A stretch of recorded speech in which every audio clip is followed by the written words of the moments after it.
a lot of good lanes and a lot of good potential in the mid game where they can utilize their supports really effectively. This Coddle has a way to buff up all 3 of his heroes just with the Chakra. Chakra on Swashbuckle, Chakra on Tiny Combo, Chakra on Ursa, both abilities, very strong. So Viking, I feel like they're going to have a bit of a tough time if they don't really start collapsing and just snowballing the hell out of this game, because Ursa, he's got a really good matchup of carry. Sure. I mean, because the carry Bloodseeker, I mean, why do you think that was the decision here for Viking? Was it just the fact that they really wanted to get a Bloodseeker in against some of these heroes and that the only role really that they had left to fulfill was carry? Yeah, they've also ran the Bloodseeker carry before, and it is a good carry versus like Pango. You can shut them down, but yeah, it might be hard as Alliance. They're actually walking right in. It's going to be a big blood right. Gonna get the silence onto Anskin. A blast over onto Aramis though, and Aramis has got the battery, so holding back Nico Baby, and it's going to be enough to stop him from going down. So both teams able to keep everybody alive.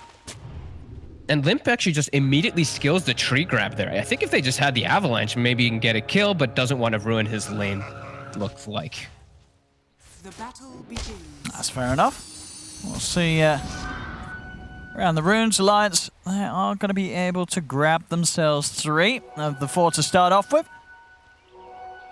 Yeah, and I'm liking some little things that I'm seeing in this one, right? Like the fact that Viking, they did move the priority of the puck, you know, not a mid laner by any means or anything, because they're playing versus that Lion. They make him an off laner, which is cool. They switch the matchup where the Tidehunter's mid rather than bottom versus the Ursa. So some clever stuff that Viking is trying to react and fix versus. But Alliance, I feel like they just drafted themselves a solid game plan just overall, rather than having just counteract anything. It's just a good draft that works versus mostly anything. Sure. It's just going to be interesting to see, because obviously with this change, I don't know, does Boom play a lot of mid-tide? Or do you think this is going to be something that's a little new for him this game because they've had to take the puck out from this priority position?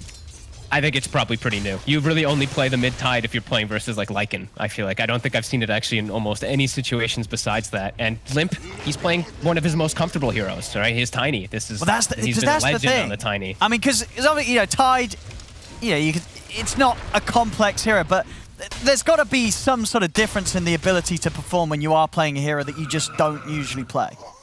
Oh, absolutely, and especially when it's being forced as a mid role rather than an offlaner. You have to play quite a bit of a different style for yourself rather than you would be in the offlane, which is just like a sacrificial, you know, you're putting yourself out there to die most of the times, but you're going to get that Ravage off. You know, it's very different when you're playing mid, so could have an impact for sure. As Limp he can make a lot of rotations, and Tidehunter, you can't match rotations. No, not at all. I mean, what is sort of your job as a mid-tide? Just to protect your tower and get someone to come and fight with you when you hit 6 in the mid lane rather than relying on you to go to a side lane? I guess I'm honestly not too sure with hard. this game, because I'm only really certain when I see it with literally versus Lycan or versus these push lines as a straight lane counter. Exactly, you just park yourself there, and this one it's going to be harder because his lane's not going to go great either. I'm seeing the Tiny already taking advantage significantly of this. Like the cleave even hurts Tidehunter a lot just when he gets hit. Yeah, well, we'll see what Boom's able to do. But I think, you know, at least on the other side of things, as they were pointing out the pan, you know, Kezu on the puck, this is something that he does play. So he's definitely going to have more responsibility of sort of reaching that level of play that we know that he can do on the puck and making sure that he is the one setting up and making moves happen, which is definitely going to be hard with Hansken constantly on the hunt for him in the action with that Hex. I feel like his lane's not that easy either. Ursa actually doesn't do that bad versus the puck. You have pretty massive base armor, so you actually can withstand versus that pressure. They just have to watch out for the Aramis rotations of the Clockwork if he catches them, but they're speedy. They have ways to play around Cogs, the Ursa and the Coddle. So I'm seeing some really solid lanes coming out from Alliance. Top, though, we are seeing that Bloodseeker having a very good time with that Nature's Prophet. You know, they did pick these 2 supports, and then the Nature's Prophet came out, so they knew that this NP would have a good impact versus them, and right here he is securing the lane for Shad. This mid disparity is getting pretty big, though. 6 denies, 20 last hits for the Tiny, 12 on Boom. I mean, as you say, I think this is just down to the fact that this isn't something that he's used to playing, and Limp is on, one of his best heroes. Well, it also was, he skilled Gush level 1. You know, he tried to get like a first. Was that for the fight? That ruined him, I think, because he hasn't had Anchor Smash to reduce the base damage of the Tiny, which I feel like would have actually evened out the lane completely. I think it was for the fight. He's really falling behind now at this point. As now, looking to get aggressive. Limp will toss him under the tower to try to secure himself some last hits. And we will see those rotations for the 4-minute room. As Limp scurrying his way up toward top. They have Hanskin and a Treant. Spawns bottom. Fortunate for Viking.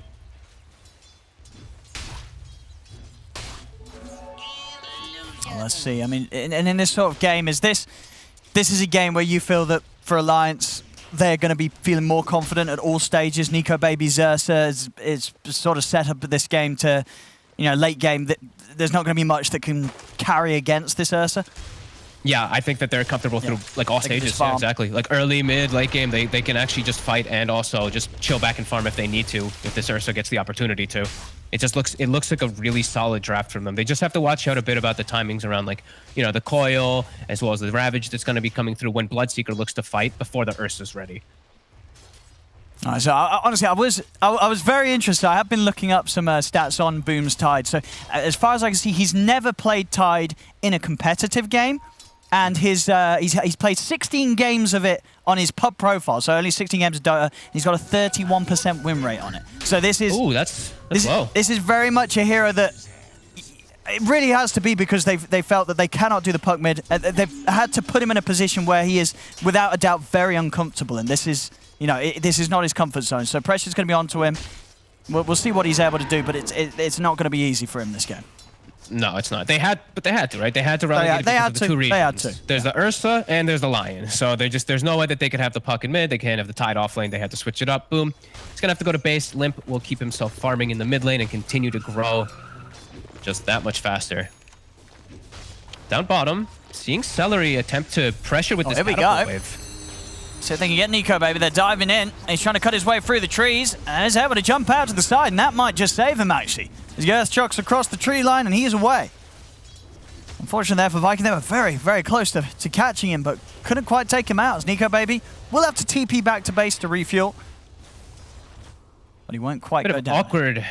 Awkward ways for them to set up for these. Oh, another courier. Celery will get that one at least. But awkward ways for them to set up with their supports. The stuns are very lackluster on the draft of Viking until they do get those level 6s online. They literally have battery assault until level 6 comes out. So it is very underwhelming for them to try to catch those heroes and keep them locked down.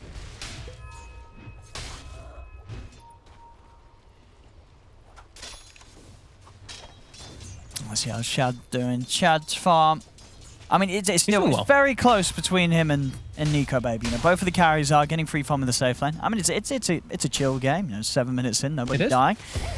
So yeah, both carries are gonna be happy with that. It's just a case of whether Vikings going to be able to find that sweet spot where they're able to zip in and get active with Shad at a stage where Nico Baby's still vulnerable and hasn't sort of got those sort of, I guess, what sort of first 2 items in which he's going to have that almost certainly farming item and the item that's going to enable him in the team fights and make it very hard for the Bloodseeker just to go toe-to-toe with an Ursa.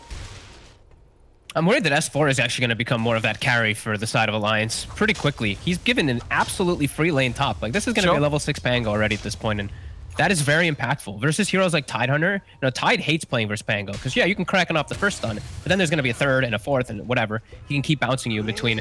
And it's the same thing for Bloodseeker. Fighting into Pango, who gets this type of start, is really scary. That's why usually we see people put more emphasis to slow down Pangos, is he's so strong as soon as he hits 6. And this is where Alliance, they're looking to invade already. With this Tiny having a good start, with Pango having a good start, they can start invading and pushing away most of Viking. Radiant's bottom tower is under attack. Radiant structures are fortified. See the pressure continue to be put on though down bottom. Viking Radiant's bottom tower they're taking away this tower. FNG's trying to hold it. We're going to see Limp there get himself a free one. Finally, the piece has come to an end as he's able to combo down Aramis. And boom. They're just going to put the Ravage here to try and hold them back. But they're indeed going to keep on moving. S4's got a Rolling Thunder if it's needed. As he's ready to roll into the river. He's going to have the control here. Nico Baby's a little spooked though, as the mass TPs are coming in from Viking. They won't get Boom, so Boom will live. Everybody pretty much coming into the mid lane there to to put Alliance off from fighting for more. Now, Alliance, they do respect that. You can see straight away, Alliance, they're aware of when they don't want to push any further to try and get a tide kill. Yeah, giving him some respect. The fact that, you know, Boom did go for that double bracer. He did have the backup of the medallion from Celery. Yeah. They do back away.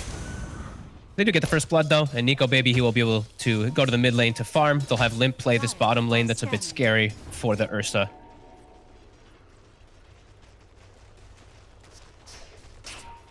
Well, yeah, even though they don't get a kill, though, definitely a nice relief across the map when that Ravage has been used, especially from, you know, the mid tide. It's a big window where you're not going to be concerned about the tide making moves. Yep, time for Nico Baby to chill back, be able to farm up his jungle. Time for FNG to go around stacking and just moving his heroes around with recall as well. It's a very early level 6 as well on FNG. If they do want to try to set up some outnumbering plays versus the side of Viking, it's definitely a chance for them. See what FNG looks to do. They're giving the levels right now to Hanskin top. They want to get him that nice level 6 at a decent time, as he has been, you know, he did get forgotten a little bit because he's having to check the runes so much as this Lion. So S4 jungling kind of close to him, and they give the lane to the Lion. See the bounties, Alliance. They want to fight for the one down bottom. Aramis, he's going to step forward. They're going to go in with the combo. Limp's able to grab the bounty rune, as they will also be able to finish off the kill. Celery TPing in. Nothing you can do to turn this around. I mean, Shad, can you get in range for any action here? Alliance, they're already backing well away. So Viking there, they're bringing the 4 of them down, but not able to stop Alliance from taking the rune away from them, and unable to get a catch on anyone either. And that was the coil used from Kezu to try to get themselves any type of kill. So now they can play a little bit more aggressive on Alliance, knowing that is down. They smoked up it. They're ready to try and get back in with the combo, maybe. S4's got the Rolling Thunder. Scary. Shad's going to open up with the Rupture. S4 is going to get himself hidden underneath the tower. Jumps out of the Blood Bright to avoid the damage, and now he's ready to turn. Holds the ground to get the swashbuckle touch from a distance. Very nicely played there by S4 to dodge around the damage and have an impact whilst being ruptured. They're feeling their strength right now in Alliance. Limp just having this insane game on the Tiny already. He's got the 4-4 build, so that burst is at almost its maximum now. For quite a long time, that he's going to be able to just set up and kill a lot of these squishier heroes like that Nature's Prophet. And nice hold there from Alliance. Radiant's middle tower. No, see Boom, he's just going to go full on tank. Double bracers, Sanj. Just wants to make sure that he doesn't get burst and that he's going to have the opportunity in these fights to really wait off before he pops the Ravage and not really be in situations where he feels forced to use it prematurely. Yeah, I was wondering if he's going to go for something like Halberd or Ghost Scepter, because he is playing versus Ursa, so you have to get something to pertain to the Ursa, because there's that magic damage and all that, but Ursa will make you squishy, no matter what type of build you do go, unless you get one of those two that we said. As they will continue to try to set up around bottom. They have their Ravage, they have their Puck ult. Alliance very close to Limp's Blink Dagger. He might actually go pick that one up before he looks to fight. He's going to check the rune. If he gets a fortunate rune, maybe they defend, but if not, then I don't think they will. It's a DD. It is a DD, but tower's too low. Yeah, not enough to help protect the tower. But definitely he's too close from Blink. Enough to get a burst kill once that Blink is there, yeah. He's got it in a second. So 12 minutes, 15 seconds, it's going to be finished up with Phase Boot, with Bracer, with Wand as well, and level 10. So in a very good spot on Limp too. He can kill so many targets. Like even Shad is at risk of dying in one shot as he's gone for the Mithril Hammer build. He has no stats on this Bloodseeker. No, for sure. I mean, Boom's the only one that can sort of face it, and even then, it's going to be easily half the HP of Boom gone in a combat. Yeah, it's not as strong as it was, of course, around the 3x avalanche damage, but it still is quite impactful, especially with the DD. I mean, Shad is absolutely dead if they catch him. He will absolutely die if he gets caught. He knows. He's playing it very sensible here. I mean, Limp. Limp's still going to get the jump. Oh, he's got him. I mean, you could tell he knew, he could sense it, but Limp was just too persistent for Shad to be prepared there. Looking behind the tower and ready to catch him, just stepping too far back towards the middle of the lane, even throwing out a tip as well. The Limp Tiny, ladies and gentlemen. Yeah. 4 kills in the game, 4 kills on Limp Tiny. 13 minutes in. It is, isn't it? Yeah. That's Limp's KDA at the top, not the team's. Viking, they're starting to get annoyed. You know, this blink dagger, these pickoffs. If they're not together, they're starting to get pretty annoyed about the. They got to do potential of them something with just this dying, ravage. so they got to do something. Yeah, they got to catch something or some reaction. Otherwise, this game is going to get out of hand with Nico It Baby will. hitting that Battle Fury timing soon. This is perfect move if they can get this kill. Probably worth, yeah, absolutely throwing down the coil on that. That couldn't have been a better catch there, really. Finding Nico Baby seconds before he was getting his Battle Fury done, so slowing it a little bit. And they didn't have to use Ravage either, so Boom's got that for the next fight. The perfect target to run into. Couldn't have asked for more. As now they look to continue to just split up, look to match the moves from Alliance, just keep that lane pressure addressed. S4 is ready though. Kezu, he might just get instantly jumped. Limp with the haste already up here. Oh, he's coming in. Kezu. He's ready to go in with the combo. Kezu, he's going to try and get out. He can't. Another kill for Alliance, another kill for Limp. Top tower is under attack. Probably feels so nice having a coddle as well. Like FNGRA see him in position, like getting ready to set up for Limp to bring him to the next place. Limp has a TP available, but he can also recall him if he needs to, and he will. Aramis. Oh, he's still alive. Oh, the Ravage. The Ravage? They're keeping him alive. No. S4's able to find him with a swashbuckler. Now S4 is maybe going to see if he can go for more. He's looking for Boom. Nice little jukes from Boom.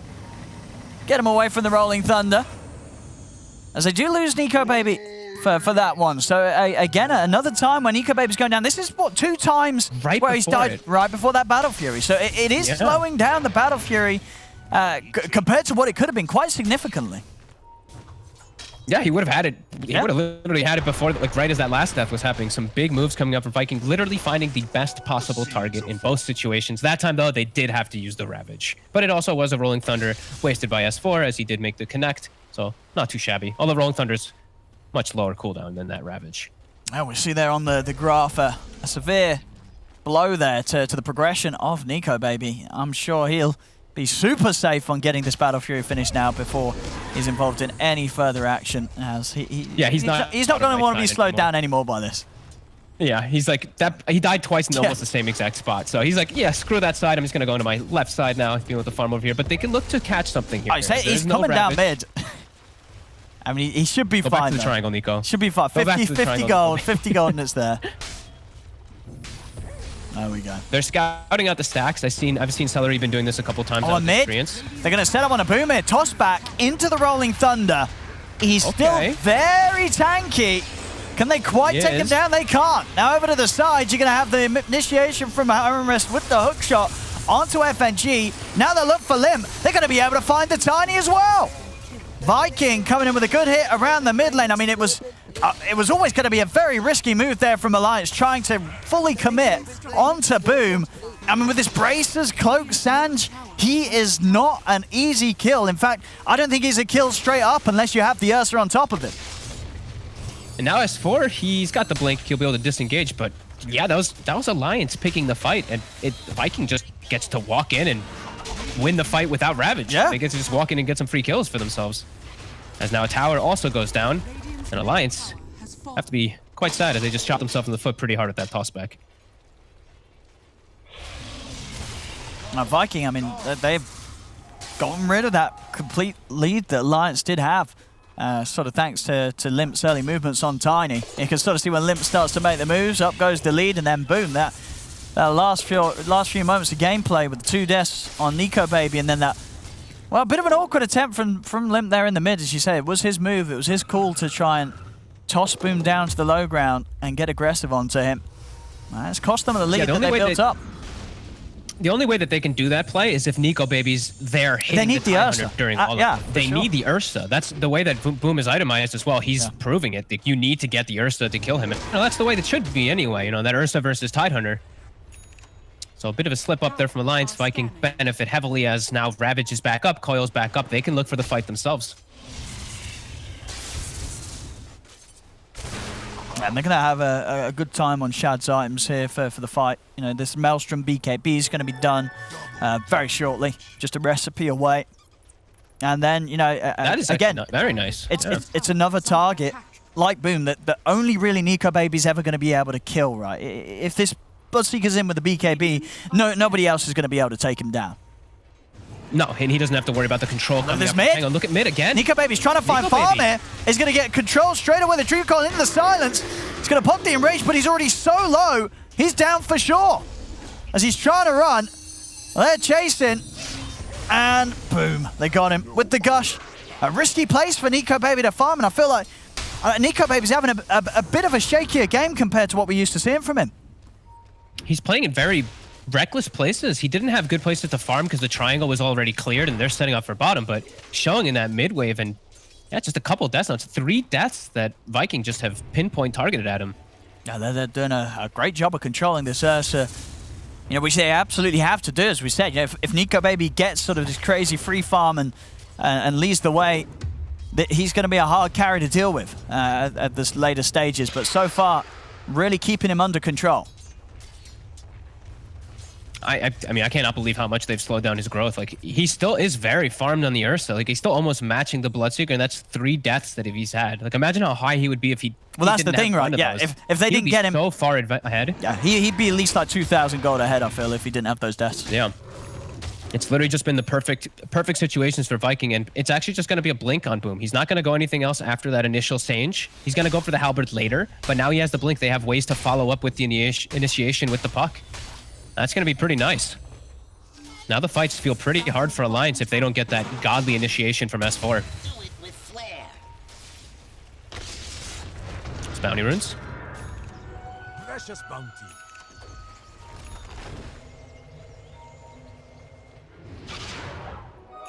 Recall Tiny over. Yeah. Dire's bottom tower Viking. Boom now with an Arcane, and he's got Blink. He's level 15. They're getting their timings. Like Shad, he's about to have BKB, and that's when Viking's going to go hunting again. I mean, yeah, we've got the smoke from Alliance. They see Boom mid, but you know, really not the target that they want to be making moves on. That they want to find, you know, ideally Shad, but you know, for Shad, for the most part, this game, he's just been very smart with where he's been farming. He's only died the once. Other than that, and you know, that was in a very deep situation, of course, behind his tier 2. Alliance just haven't been able to hunt him down elsewise. Yeah, BKB is done after this camp. And now even if they do find him, there's a high chance he's going to be able to pop the BKB and get out of there. Yeah, unless he gets just chained and killed immediately. Yeah, he will very likely get that BKB off bottom. They see Celery setting up. They'll take him out more than likely. A lot of TPs Reaction's coming in, though. See the body blocks here with the tree and stopping Handskin from being able to run away. So, getting the trade here as support for a support. They're doing such a good job with the 2 supports actually on Viking. I've been watching Aramis and I've been watching just Celery of how they're pushing the lanes out, these 2, and not showing themselves. It's actually just been Rocket Flares pushing out bottom for the most part with like a Kezu Orb, and then just Treants pushing out this top scary lane for them. So Shad is able to farm in the most defensive position, and he's just chilling in the jungle, so they can't actually set up for him at all. This has been very good planning from Viking in these last like 5-6 minutes. I've just been watching these 2 supports do that the entire time. And Shad is under ward vision during this, at least now. But yeah, they've weathered a lot of the scare of just the Ursa snowballing out of control. But Nico Baby is now getting the space to still get this really good timing on himself. Yeah. I think that there is going to be that kind of decent window for Viking, though, when they have, well, now this Halberd on Boom, and then they have like the Basher after the BKB and the Maelstrom on Shad, and Nico Baby only has the Battle Fury and the BKB, where, you know, then the Bloodseeker can start punching the Ursa in the face and sort of rely on the bashes to mess up his ability to fight back. As top. Yeah, they just got a little bit better of item timing. As top. Yeah. They're going to be able to get the jump onto Handskin. Not going to find anything else, though, by the looks of it. As Boom, he's going to blink up in a few seconds. He's whipping himself. He's chasing on, but there's nobody else behind him, is there? He is fine. All these kills matter a lot. I see Kezu. He pretty much has Ags done. So you're talking about when Viking gets these BKBs and everything's finished. True. Alliance, they'll be getting their BKBs, but it's going to be addressed by Kezu's coil if he's able to find a good one. So these fights still feeling quite hard for Alliance, and it's not even just the BKBs they have to be worried. It's also the Pango. If he gets coiled as well, he's just controlled inside of that Rolling Thunder versus this Ags that's going to be coming out. So this could be pretty huge for Viking. Oh! And Boom, he's going to blow the Ravage here, but he's not going to get the kill. Unless they can try and chase up for this. Blink in a second, but the Blink's up for S4 as well. S4's out of there. I mean, a little bit of an awkward attempt there from Boom. obviously Very wanted to awkward. cancel the TP, felt that maybe he had the burst on his own, but he didn't quite do the maths on that. And now there's no Ravage, so Alliance, they could look to try and make a hit. Yeah, they can. I think they might actually be able to force a Roche if they're crazy enough. Yeah. There's no Ravage threat. It's just a coil. The Ravage is quite a lot of Vikings' actual draft. So if they see an opportunity, I think they could swing in there. But they can also just look for a straight fight right now. They are much stronger without that Ravage threat. Yeah, I mean, we Just see have to that. watch out for Kezu. I mean, maybe Boomman checked to see if the shard was there, and did he have roll-up? But I think even if he didn't have roll-up, I don't he was think fine. he would have been able to, you know, Boom wouldn't have been able to get the right clicks in to kill him off. Yeah. Looks like Alliance is going to use that time to just finish up the BKB on Limp in particular. As he's getting pretty close to that one, and he does want to be able to match these, you know, Coil and Ravages so he can actually contribute to the team fights. Because Tiny still isn't that big of an actual team fighter. He's still more of a pick-off hero.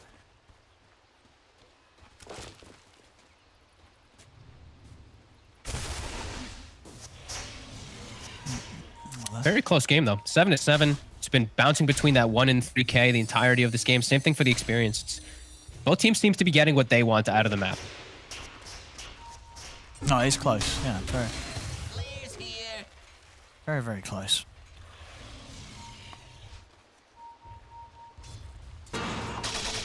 Bounty runes in 10.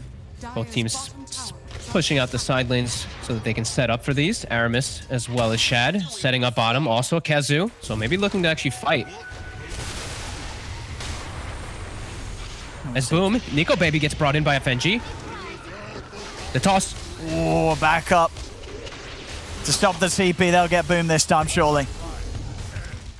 That was pretty crazy by him, to be honest. His whole team's porting bottom. He's running into the enemy side of the map to steal some bounties. So he does go for a very aggressive play. And now it's 40 seconds, and there's this Roche threat. They are in the area, but so is Viking. That's They pretty can start poking at Nico Baby. Maybe he forgot that he was playing the Tide instead of the Puck this game. Because, you know, that's the sort of thing you do as a mid laner if you're on a mobile hero, right? Be stealing runes. Yeah, It's maybe. like, oh my goodness. I'm a Tide. I can't get out of this. He was very far forward. It's 20 seconds. Time for Alliance to just continue getting a little bit more farm. As they are all farming. That's the other thing we do want to point out is the supports are also getting quite big on the side of Alliance. And these supports do feel a bit more impactful in the grand scenario of the fights. You know, Will-O-Wisp is going to be online. It's going to be really impactful. And Hanskin will always have a place. If he ever gets a single hex, any disable on the puck, that's his, you know, he's already done his whole job. So I think Alliance in this downtime is very happy. As this Ursa is starting to get to some crazy levels of farm where he doesn't have to fear versus this Bloodseeker nearly as much. He can just kill him instantly. Doesn't have to worry about Rupture if he does get to the point of this Basher and whatnot. There's the smoke from Viking. Trying to set up maybe some vision around the Roche area. Yeah. And there's that important timing. I mean, again, it's risky. If they do find a fight, they lose a fight. They're losing Roche to Alliance, so... Very important. They have to get some vision, though. They have no control of the map around here right now. Just the clockwork vision. They get the one ward down. It is in range of the sentry, though, when Alliance does make their way back over. And we are starting to see, you know, that you know, as every moment passes, the effect of the way that the Ursa can farm in comparison to the Bloodseeker, it's just going to be that little faster. They do get the angle to get in onto Hansken. Now they might fight back, though, as S4, he's coming in with the Rolling Thunder. Boom, trying to step over towards Limp. Over to the side, Nico Baby committing in onto Aramis, now turns his attention over towards Boom. Boom tossed up into the combo as they commit onto him further with the BKBs. The Coil holding back Limp for now, comes to an end up in the high ground. Celery, he's up here watching from a distance as Shad's committing with the BKB, trying to run down Nico Baby, but the blink's back up. Nico Baby's able to get away. Shad's BKB running down low. I wonder if we'll see Alliance try and get back in. And he certainly is. But maybe doesn't feel too confident to do so as Viking, they do still have 4 up. Alliance losing the 2 of them there, and Ravage still at the ready. Yeah, pretty decent fight. Viking, they just forced their way and get vision on the high ground there and just somehow end up doing pretty decent, getting these 2 kills and keeping that Ravage going. And that is the first BKB usage of Nico Baby. So any times where those do start to trickle down, it's going to be important because then the Ravage and all these other spells will be much more effective versus the Ursa. And the DD outside the pit with the Basher finished on Shad. They can try. Alliance is going to respawn in time, and S4 has his ult. Alliance is definitely look good for Viking. going to want to fight this. Yeah, they got to be careful. Boom. Yeah, a big Ravage from Boom could make this very difficult for Alliance to get into. Viking can't commit here. Now S4's going to S4's start. actually going to go in. He's going to go straight and he's going to look to Shad. They've made the jump over towards the Bloodseeker, but Shad's able to pop the BKB, turn around, take down S4. The Ravage comes out onto Limb. As they're straight away, 2 of them gone. Hansken also picked off by the Rocket Flare. I mean, he went in early there, S4. They forced it so hard. And now it's going to be, it should be an easy rush against the Ursa and the Kotl. There's no way that these two are coming in to put a stop to this one as Viking. They will take Roshan for themselves here after a very sort of botched attempt there from Alliance to get the fight going. I'm very surprised they looked to fight outside there instead of like in the vicinity of the pit. They had these Illuminates blasting inside of there, so maybe they thought it was lower than it actually was, but it felt like they had very good ways to just keep slowing down Viking and kind of forcing Viking's hand to initiate on them. That was very disastrous from S4 and Blim. Nico Baby will be able to get a punch back here. Jumps in and takes down Aramis. Still keeping himself at the top there. This Ursa very much farmed after those first few deaths we saw Nico Baby suffer early in the game. He has yet to be found again, as he's really cleaned up his act and not allowed himself to be found anymore. Yeah, we can see that. I'm still so surprised about how that whole fight went down. Like Nico Baby is so big. I'm like, someone had to have made the call to try to jump in there. That really hurts their momentum. I still feel like they're in such a good position to anyway fight with Nico Baby being this big. They just now have to deal with an Aegis, which is unfortunate. They kind of gave them that one.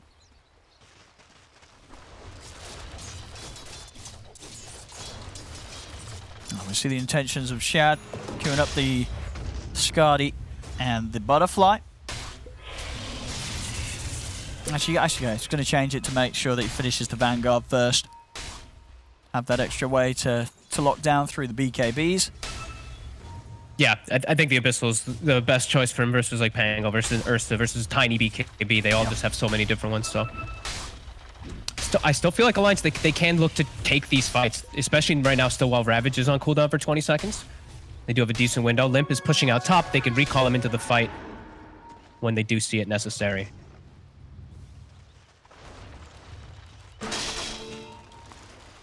Viking, though, they're going to have Ravage up soon. Boom, actually not getting caught inside of the smoke there, unfortunately for him. He will have Ravage in 4 seconds, and they're actually sweeping top. They're expecting the recall to come, so they're going to look for the hero that is split pushing, which is Limp. Oh, that's smart.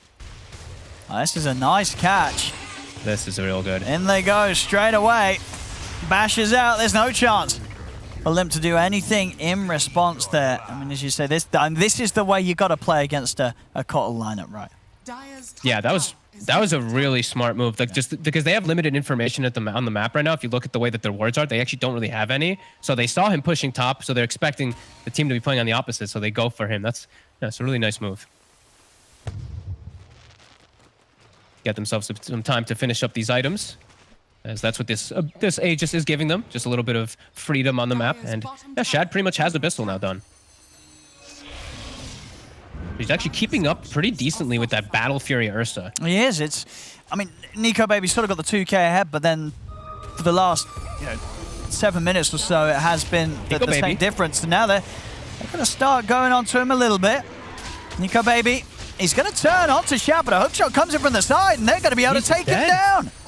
As Alliance, they couldn't quite get over to him in time to help him whatsoever. So Nico Baby out of the game for 80 seconds here, and Viking, they're not done. They're chasing him for more. The Will-O-Wisp is going to get dropped down, but there's nothing to be done with it.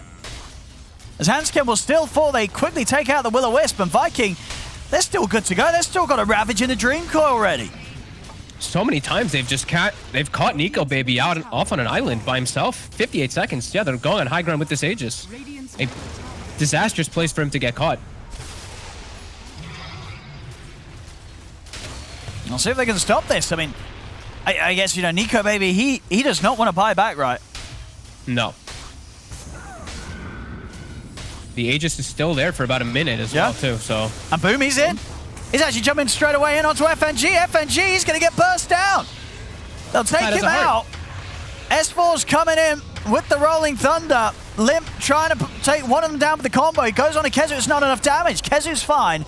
They will take the Aegis out of the hands of them. Boom. He's going to step in with the Ravage. Limp pots the BKB, but Aramis is in with the hook shot onto Hansken. Hansken goes down over to the side. They Abyssal in onto S4. S4 falls. Shad's coming in with the BKB, chasing that FNG. There's the bashes as Shad gets the double. As Alliance, they're starting to crumble here big time. Now down 8k. And with the mid-racks exposed, 3 heroes dead, Viking's going to be able to push on. And by the looks of it, get this melee racks without Alliance being able to stop them at all. Viking just striking with precision, finding the most ideal targets back to back to back in these situations. They just get a racks like this for free. Well, I say for free. It costs them a bit of, a bit of spells and all that, but look at this, like 45 seconds still on Coddle. Alliance is going to have their 5-man ready, and they're going to be knocking on the next set of racks. This is some solid stuff from Viking, and again, very impressive to see this flexibility. As I said at the start, Boom on the Tide. This is not a hero that he plays. As far as the records show, he's not played this in competitive, but he's having a good game. Oh my! He's having a very 3-1-9. He's playing a solid performance. He's tanked up. He said, "You can't kill me. You can't go on me." And it's definitely working. The tip's coming out onto Hansken. As Viking definitely feeling themselves right here. Yeah, they have well and truly taken over this game and made it pretty out of control. Hansken hasn't found the connection onto the puck once this game, it feels like. The Hex is just not coming into play, and now they have such a big lead. This is crazy. Alliance just has never been able to actually get their fight going together after that botched initiation around the Roche pit. It's all crumbled so far out of control, and Nico Baby, all 4 of his deaths, it's been precision by Viking. Oh, it really has. Some very impressive maneuvers here from Viking. 14k up. And pretty much after all those objectives, they're on towards the next items. Shad 1,000 away from the Skadi. You've nearly got the Lincolns done on Kezu. Yeah, they are massive. In a second. Yeah, he has a Hex on the 5 position, Nature's Prophet, if he chooses to buy it. They've just gotten such an influx of gold from these last few moments, and Alliance has just completely lost their footing in this game. Yeah, it's been a shaky game from Alliance. It really did feel like Alliance was going to be able to just sort of slow it down, make space for Nico Baby to farm, but Viking, they've just been able to break straight through that sort of strategy that Alliance has tried to come out with. Aramis, he's on the hunt for Hansken again. With Celery, they can easily start picking off this Lion whenever he does show. Yeah, they're going to tip him again. They're having a great time killing Hansken. 0-9-3. They're making sure that it hurts. They certainly are. 17k lead. It's just getting rougher and rougher here for Alliance. And the thing is, too, a couple of the Ravages were just completely whiffed from the side of Viking, and it didn't matter. Alliance didn't take advantage of a couple of these situations, and it really, that Roche situation was such a disaster. It really just opened up everything for Viking, and they're just rolling with it now. So far ahead. Look at that Solar Crested Greater Treant. Look at it go. Love it. It's Alliance. They're looking for some type of wraparound, but S4 is found. He's trying to do a little bit of shopping here, but he's gone. Nothing to be done over this area of the map. Kezu joining in on the tipping action. Smooth sailing now. They've just effectively ruined all of Alliance. Oh my, look at that. Ooh, look at the net worth. Was that the Roche fight? What happened? Was that when it all just went straight downhill? Yeah, very quickly. Very quickly after that. My goodness. Look at all the orange dots as well, too. It's literally just been Viking doing everything. Finding kills, finding towers, finding push. Yeah, just an excellent job by them from just breaking Alliance completely in this game. Nico Baby, he's got the... Yeah, this is what it feels like. He's got it queued up. Needs to try to get a rapier. He's got to do it. As it feels like the game is just well and truly out of control. He's got to do it. That's the only way. That's the only way to recover from this sort of thing. I mean, it's a 99% win rate for Viking on Dota+. Straight from that.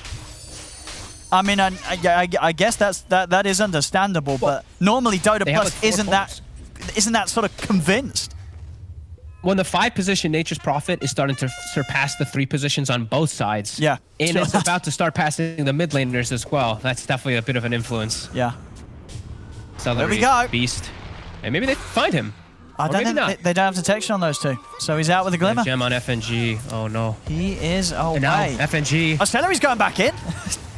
He's ready to have a poke at the Aramis is swinging in from the side. He's got the hook shot in onto Limp. Limp's going to pop the BKB. The Will-O-Wisp is down as they will turn, kill off Aramis. They have lost FNG. They're going to lose Hansken as well here. The Dream Call from Kezu catching on to the three of them. The Ravage is out from Boom as they're going to be able to team wipe them here by the looks of it. Only Nico Baby and Limp left behind as Limp goes down. Celery's into the Sprout. Can he even get the kill? Nico Baby's trying. He's trying to kill this Prophet, but he can't do it. Shad's in with a bash and they're calling it. It's over. As Viking, very impressive here this game one. And Alliance just